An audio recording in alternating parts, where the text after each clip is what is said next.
بسم اللہ الرحمن الرحیم۔ آج مسلمانوں کی اکثریت اسلام سے مراد صرف یہ سمجھتی ہے کہ اسلام صرف عبادات کا مجموعہ ہے۔ اسلام سے مراد صرف چند عبادات ہیں۔ اٹ از ٹرو، یہ صحیح بات ہے کہ عبادات اسلام کا حصہ ہیں، لیکن یہ عبادات، نماز، روزہ، حج، زکوٰۃ، یہ سارا اسلام نہیں ہے، یہ اسلام کا ایک جز ہے۔ اسلام کیا ہے؟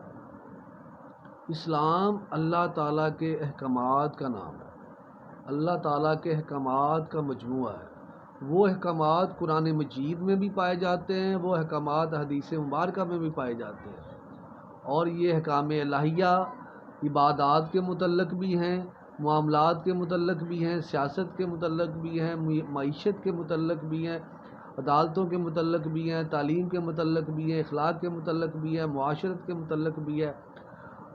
قصہ مختصر، جب انسان صبح آنکھ کھولتا ہے اور رات کو لیٹنے کے لیے، سونے کے لیے آنکھ بند کرتا ہے، اور اس ڈیوریشن میں، اس عرصے میں وہ جتنے کام کرتا ہے، اور سارے انسان جتنے کام کرتے ہیں، اسلام ان سارے کاموں کا احاطہ کرتا ہے، کور کرتا ہے، اور ان کاموں کو کرنے کا سلیقہ بتاتا ہے۔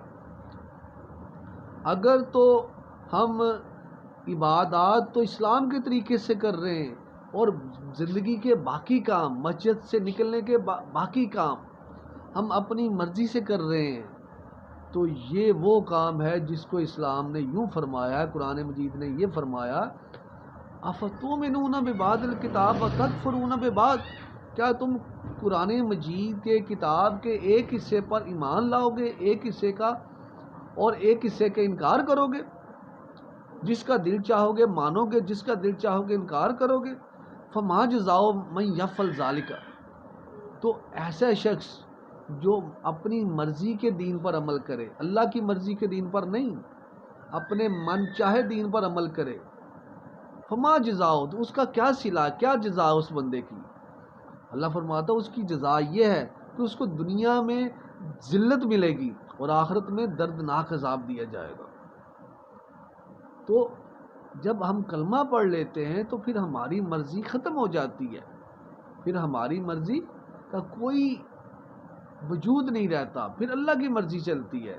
اسی بات کو قرآن مجید میں سورہ احزاب میں اسی مفہوم کو بیان فرمایا اللہ تعالیٰ نے کہ کسی مومن مرد اور عورت کو یہ اختیار نہیں ہے، یہ اس کے شان نہیں ہے، اس کو یہ حق نہیں ہے کہ اللہ اور اس کے رسول کسی معاملے میں کوئی فیصلہ فرما دیں تو اس معاملے میں اپنی مرضی کرنے کا اختیار ان کے پاس نہیں ہے۔ تو میرا سوال آپ کے ساتھ یہ ہے، وہ زندگی کا کون سا معاملہ انسانی زندگی کا جس کے بارے میں اللہ اور اس کے رسول صلی اللہ علیہ وسلم نے فیصلہ نہیں فرمایا ہوا؟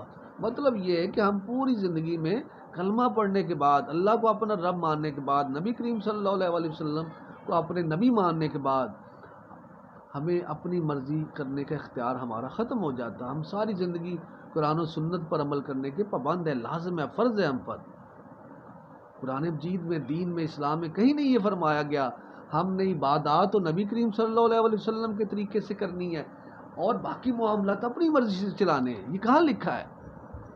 یہ ہم یہاں پہ آ کر ہم اپنے نفس کی غلامی کر رہے ہیں، شیطان کی غلامی کر رہے ہیں، اور قیامت والے دن ہمیں اس عمل کا عذاب دیا جائے گا۔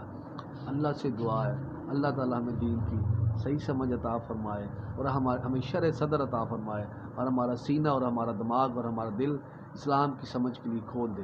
جزاک اللہ، السلام علیکم۔